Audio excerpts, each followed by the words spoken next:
നിരോധിത പ്ലാസ്റ്റിക് ഉൽപ്പന്നങ്ങൾ പിടികൂടി. ചേർപ്പ് പഞ്ചായത്തിലെ കരുവന്നൂർ പനംകുളം പ്രദേശത്ത് പ്രവർത്തിക്കുന്ന വിയു ഏജൻസീസ് എന്ന സ്ഥാപനത്തിൽ ഗ്രാമപഞ്ചായത്തും ആരോഗ്യവകുപ്പും ചേർന്ന് നടത്തിയ പരിശോധനയിൽ നിരോധിത പ്ലാസ്റ്റിക് ഉൽപ്പന്നങ്ങൾ പിടിച്ചെടുത്തു. തൃശൂർ ഉൾപ്പെടെ 6ഓളം ജില്ലകളിലേക്ക് വിതരണത്തിനായി സൂക്ഷിച്ച നിരോധിത പ്ലാസ്റ്റിക് ക്യാരി ബാഗ്, ഒറ്റത്തവണ ഉപയോഗത്തിനുള്ള പ്ലാസ്റ്റിക് കവർ, പേപ്പർ ഇല, പേപ്പർ ഗ്ലാസ് എന്നിവ ഉൾപ്പെടെ ഏകദേശം 2.5 ടൺ നിരോധിത പ്ലാസ്റ്റിക്കാണ് പിടികൂടിയത്.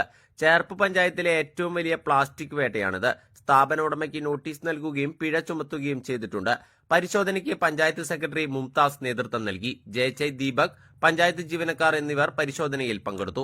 നിരോധിത പ്ലാസ്റ്റിക് ഉൽപ്പന്നം സൂക്ഷിക്കുന്നതും വിൽപ്പന നടത്തുന്നതും കുറ്റകരമാണെന്നും വരും ദിവസങ്ങളിൽ കൂടുതൽ പരിശോധനകൾ നടത്തുമെന്നും നിയമലംഘനം നടത്തുന്നവർക്കെതിരെ പിഴ, പ്രോസിക്യൂഷൻ ഉൾപ്പെടെയുള്ള നിയമ നടപടികളും വ്യാപാര ലൈസൻസ് റദ്ദാക്കുന്നതിനുള്ള നടപടികൾ സ്വീകരിക്കുമെന്നും എല്ലാവരും ഹരിതചട്ടം പാലിക്കുന്നതിനും ശുചിത്വ ഗ്രാമം സൃഷ്ടിക്കുന്നതിനുള്ള ശ്രമങ്ങളിൽ പങ്കാളികളാകണമെന്നും പഞ്ചായത്ത് പ്രസിഡന്റ് സുജിഷ കളിയത്തും സെക്രട്ടറി മുംതാസും അഭ്യർത്ഥിച്ചു.